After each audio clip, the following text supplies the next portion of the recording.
안녕하십니까. 갤라호른입니다. 상승세 와중에 유로 달러 통화상은 잠시 숨을 고르는 모습입니다. 일간 차트에서 유로 달러는 장기 하락 추세선에 걸쳐 있고 추세선 통과냐 추세 복귀냐의 갈림길에서 방향을 모색하는 상황입니다. 유로는 하락 추세선 부근에 있을 뿐 아니라 월간 차트의 120일 지수 이동 평균선도 넘어선 상태입니다.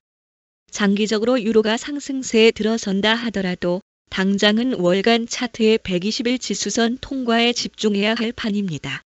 그런데 120일 지수 이동 평균선 돌파를 여러 차례 시도해서 이번에는 성공한다면 그동안 하락 추세선에서 벗어나려는 시도도 함께 해온 만큼 유로는 장기 상승세를 구축할 것으로 예상됩니다. 유로의 장기 추세는 기술적 분석보다는 경제 상황과 정책과 같은 기본적 분석에 더 큰 영향을 받습니다. 따라서 이에 대한 관심이 필요할 것입니다. 4시간 차트에서 유로 달러는 한때 1.15를 넘어선 다음 조정에 들어가면서 다음 행보를 위한 힘을 모으고 있습니다. 유로는 월간 차트의 120일 지수 이동 평균선과 장기 하락 추세선 사이에 머물고 있는데 어느 한쪽으로 크게 움직일 것으로 보입니다. 4시간 차트에서 유로가 하락한다면 4시간 차트의 120일 지수 이동 평균선이 있는 1.1236 부근에서 지지선 여부를 점검할 것으로 보이며 1.10 중반까지 뒷걸음질 칠 수도 있습니다. 1.10에서 반등할 때 120일 지수 이동 평균선을 넘어서지 못한다면 유로는 다시 수년간 계속된 채널 안에 복귀할 것으로 예상됩니다. 한편 챗GPT에 유로의 흐름을 예측해 보도록 했더니 앞으로 일주일 동안 유로 달러는 1.14를 기준으로 최저 1.10 후반에서 최대 1.17 중반까지 움직일 수 있다고 예측했습니다. 트럼프 행정부의 145%에 이르는 대중국 관세와 이에 대한 중국의 보복 관세의 영향으로 미국 농업이 큰 타격을 받고 있는 것으로 알려졌습니다. 중국은 미국 농산물 최대 구매 국가였는데 100% 넘는 관세로 중국 수출이 사실상 중단되자 미국 내 농업 수출 관련 분야 업체들은 구조조정에 나서고 있습니다. 농가 수출 무역단체인 농업운수연합의 피터 프리드먼 사무총장은 미국 농산물 구매 취소 건수만으로도 이미 전면적 위기에 직면해 있다고 CNBC에 말했습니다. 미 농무부도 중국은 2020년 이후 가장 많은 양의 돼지고기 주문을 취소했고 운송이 중단된 돼지고기만 12,000톤에 달한다고 지난주 발표했습니다. 미국 농산물 수출 업체들은 중국의 수요를 빠르게 대체하고 물량을 흡수할 수 있을 만한 시장이 없다고 입을 모으면서 중국의 수입 취소가 이미 가격에 영향을 미치고 있다고 밝혔습니다. 오클랜드 항만의 전무이사 크리스티 맥케니는 관세로 인한 항구의 화물량 감소로 일자리와 지역 경제가 위태로워질 수 있다고 경고했습니다. 맥케니는 중국 등의 보복 관세가 오클랜드를 통과하는 주요 수출품인 미국 농산물과 공산품을 대상으로 하고 있다고 언급했습니다. 중국은 오클랜드 항구 무역량의 29%를 차지합니다. 켄 그리핀 시타델 창업자는 트럼프 대통령의 관세 정책은 국제사회와의 관계를 악화시킬 뿐 제조업 일자리를 되살릴 수 없다고 언급했습니다. 대신 미국이 강점을 가진 분야에 집중해야 한다고 지적했습니다. 투자은행들은 미 달러가 구조적인 하락세에 들어설 수 있다고 경고했습니다. 트럼프 행정부의 정책 불확실성과 미 국채와 달러에 대한 외국인 투자가 줄어들고 있는 점을 그 이유로 들었습니다. 현지 시간으로 28일 CNBC에 따르면 도이체방크는 지난주 달러 하락 추세가 구조적이라고 지적했습니다. 도이체방크의 통화 전략가들은 앞으로 5년 동안 달러가 유로당 1.3달러까지 떨어져 달러가 비싼 시대가 끝날 것으로 전망했으며 바클레이즈도 달러 인덱스가 올 들어 8.3% 급락하며 하락세를 보였다고 밝혔습니다. 올 들어 달러 가치가 떨어진 이유를 놓고 많은 전문가들이 트럼프 대통령의 관세 정책보다는 미 연방준비제도 연준 의장의 사임 압력으로 달러에 대한 신뢰가 떨어진 영향이 더 컸다고 지적했습니다.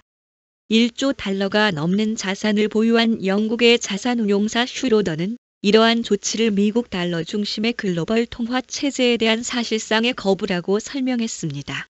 올 초까지만 해도 달러 강세를 예측했던 골드만삭스는 100년 만에 최고 수준의 관세로 미국 자산에 대한 예외가 줄어들 것으로 전망했습니다.